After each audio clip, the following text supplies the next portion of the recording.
अस्सलाम वालेकुम dear students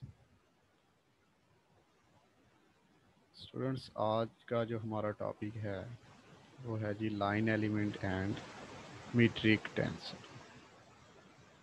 तो मैंने प्रीवियस क्लास में जो है लाइन एलिमेंट और मीट्रिक टेंसर के बारे में डिटेल से बता दिया था कि ये क्या होता है और इनकी डेफिनेशंस क्या है।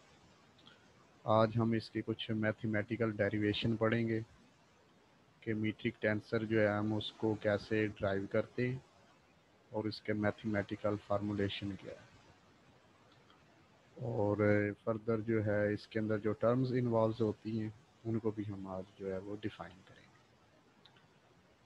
तो मैंने जो है line element and metric tensor के हवाले से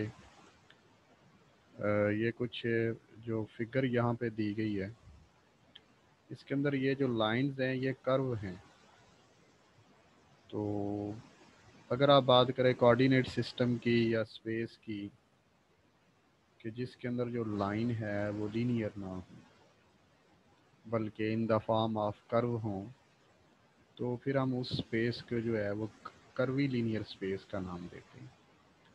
अब यहाँ पे देखें तो ये जो लाइंस हैं ये कर्वी लीनियर हैं, आप इनको कह सकते हैं कि ये कर्व की फॉर्म है। अब जब इस तरह की सिचुएशन हो तो हम उस स्पेस को जो है वो कर्वी लीनियर स्पेस का नाम देते हैं। और आप जो है इसके अंदर जो कोऑर्डिनेट सिस्टम है उसको भी डिफ़ाइन कर सकते हैं। यहाँ पे जो है सिलेंड्रिकल स्फेरिकल कोऑर्डिनेट्स जो हैं वो डिफ़ाइन किए गए, R theta G, R theta phi. अब सपोज करें कि मैंने चूँकि पहले भी बता दिया था लेक्चर्स के अंदर, प्रीवियस क्लास के अंदर, लेकिन फिर भी जो है कि मैंने ये एक एक्स वाई जी सिस्टम जो है कोऑर्डिनेट सिस्टम दिया। इस सिस्टम के अंदर मैंने ये तीन लाइंस जो हैं वो ड्रा की हैं जो इन द फॉर्म ऑफ करो हैं। लेट्स से कि दीज लाइंस जो है are called u1 u2 and u3।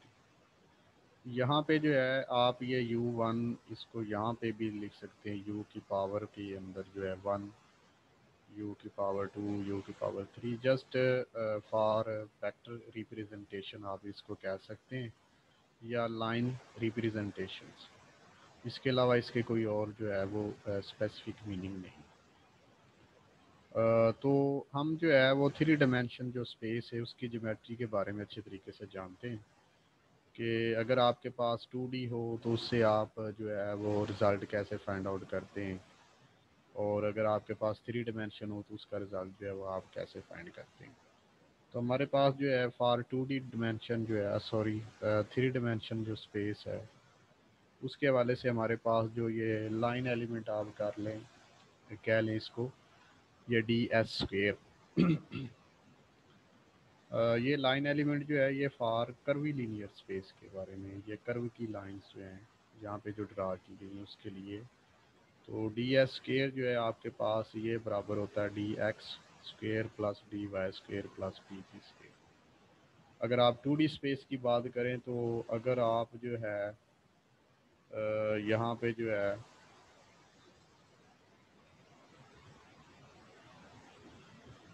यहाँ पे जो है आप 2D स्पेस की बात करें तो सपोज करें कि ये आपके पास अगर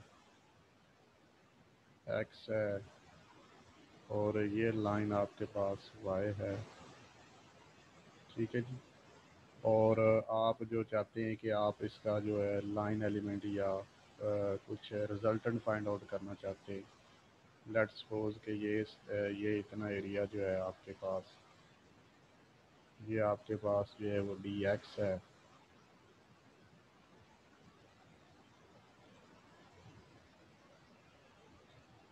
ठीक है जी।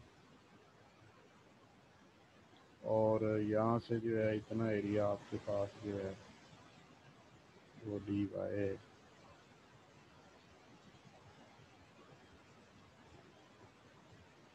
सॉरी ये डी वाई। और आप जो है यहाँ से इसका जो है भाई पैथागोरस थ्योरम ये रिजल्ट फाइंड आउट करना चाहते हैं। Let's say this result is called D S, that is called line element. तो आप by Pythagoras theorem D S square that is equal to D X square plus D Y square कर सकते हैं। ठीक है। तो सिमिलरली जो है मैंने क्या किया है कि अगर फॉर 3 डायमेंशन स्पेस तो आपने क्या करना है, उसके लिए तीनों का आपने जो है स्क्वायर ले लेना, D x square plus D Y square plus D V square.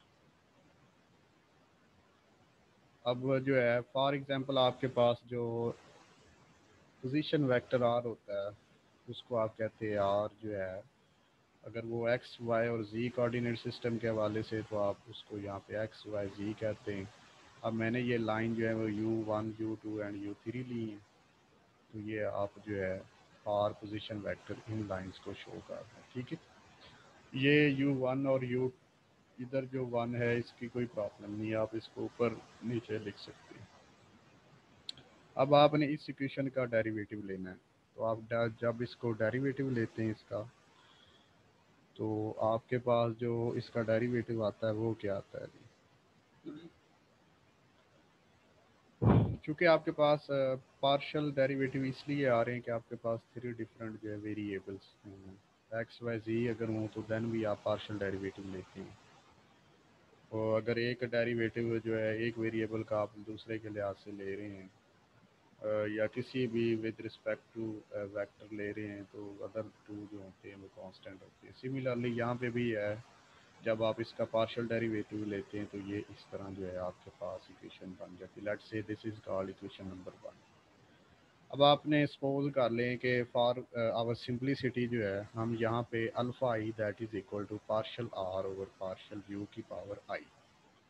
यहाँ पे u की पावर 1 2 3 है, तो मैं i जो है u की पावर i ये रिप्रेजेंट कर रहा है जी, i is equal to 1 2 3 so on. तो मैंने सिंपली जो है जनरल फॉर्म में partial R over partial U की पावर जो है उसको i लिख दिया। अगर हम नेक्स्ट जो है पेज पे मूव करते हैं, तो हमारे पास ये वाली जो इक्वेशन है, अगर हम अल्फ़ा आई की वैल्यू पुट करते हैं तो i is equal to 1 2 3 so on हो, तो आपके पास जो डी आर आ जाता है जी अल्फ़ा 1 डी यू 1 ये 2 3 and so on. Let's say कि D S is equal to D R, ये भी एक बेसिकली पोजीशन वेक्टर एक लाइन होती है from origin to any point जो आर होती है, और उसको डी आर उसकी जो है आप डेरिवेटिव की फॉर्म में स्मॉल एलिमेंट जब आप फाइंड आउट करते हैं लाइन एलिमेंट, तो वो D S is equal to D R के इक्वल होता है। अब डी एस स्क्वेयर जो है अगर वो बराबर है D R dot D R के, क्योंकि स्क्वेयर है यहाँ पे D S is equal to D R है, तो आप यहाँ पे डबल जो है D R dot D R लिखेंगे। अब इसकी वैल्यू डी आर की हमारे पास गिवन है ये वाली, आपने इसको मल्टीप्लाई करना है 2 टाइम, क्योंकि यहाँ पे जो मल्टीप्लिकेशन है D R dot D are की, जब मल्टीप्लाई करेंगे तो ये आपके पास इस तरह मल्टीप्लिकेशन आ जाएगी। अब हम जानते हैं कि आपके पास जो जी आई जे जो है जो मीट्रिक टेंसर का कंपोनेंट है वो 1 कब होता है और 0 कब होता है। जब आपके पास I is equal to J हो तो वो 1 वैल्यू देता है, और जब आई इज इक्वल टू जे ना हो, is not equal to J, then वो वैल्यू 0 देता है।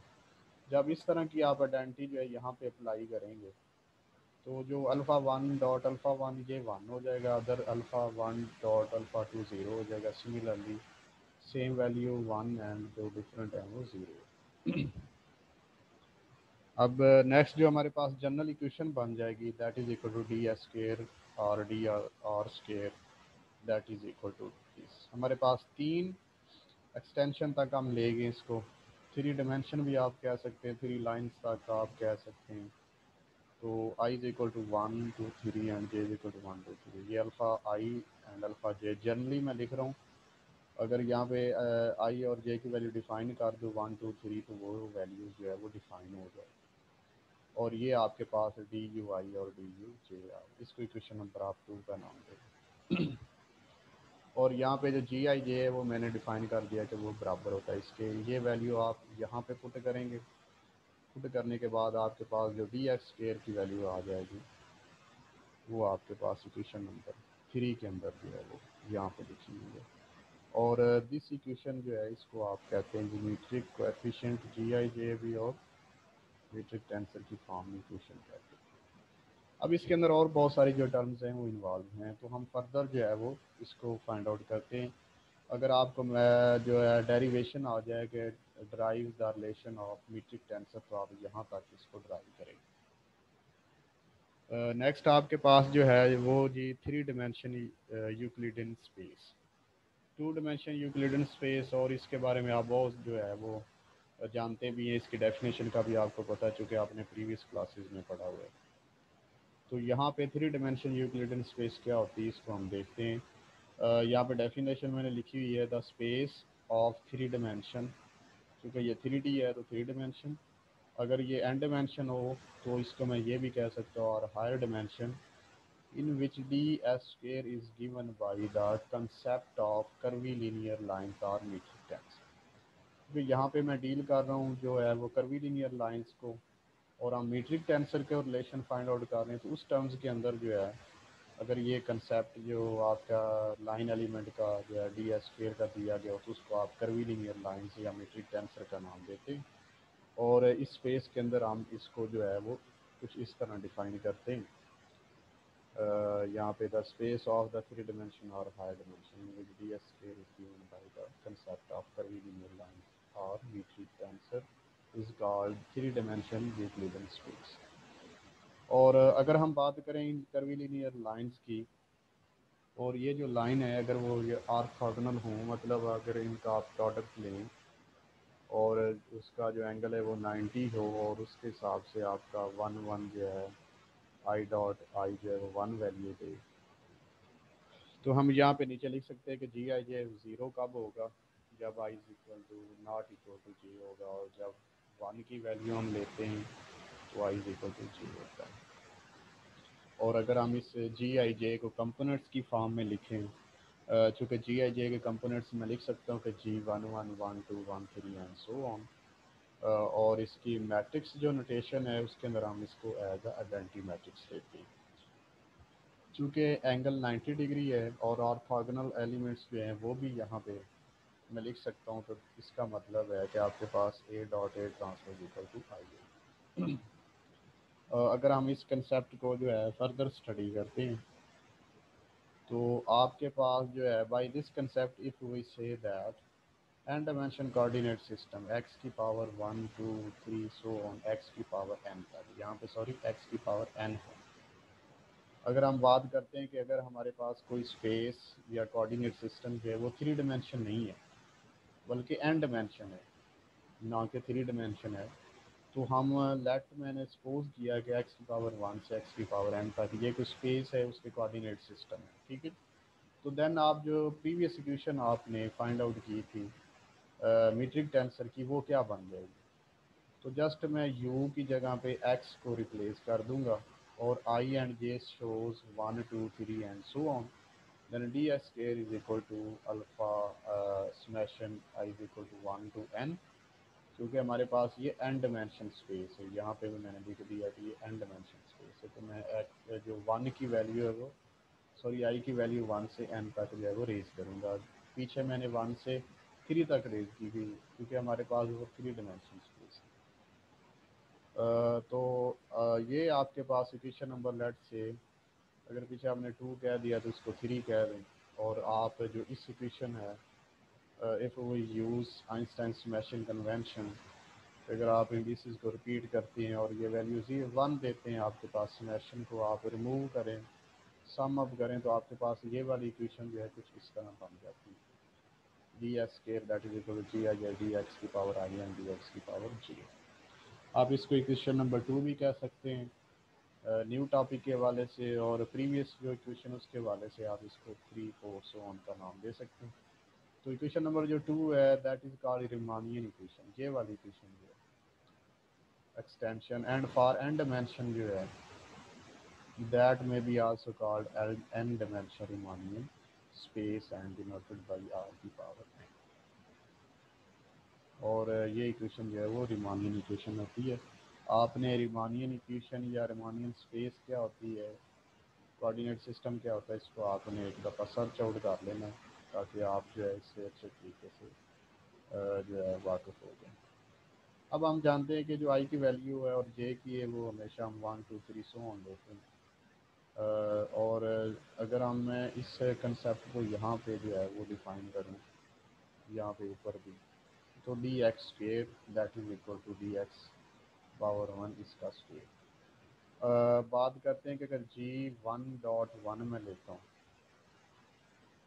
जी वन डॉट वन जब आई इज इक्वल टू जे हो, और जी आई डॉट जी आई जो है अगर इसकी वैल्यू मैं वन वन रखता हूँ, तो g one one that is equal to g की पावर डी एक्स की power one and d x की पावर वन। तो डी एक्स की पावर वन इसका होल का स्क्वायर मैं लिख सकता हूँ।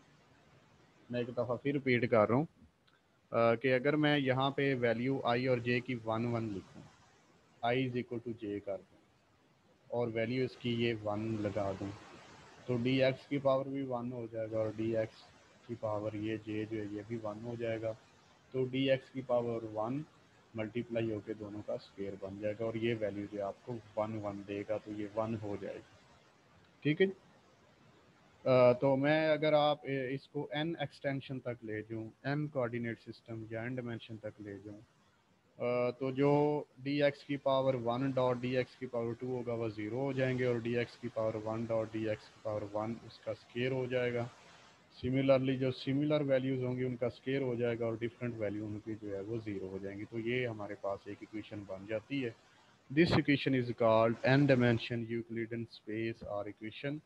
इन जनरल फॉर्म आप इस इक्वेशन को इस तरह भी लिख सकते हैं, d x square that is equal d x की power i and d x की पावर जी। तो थैंक यू डियर स्टूडेंट्स, आज का हमारा टॉपिक जो है ये कंप्लीट हुआ।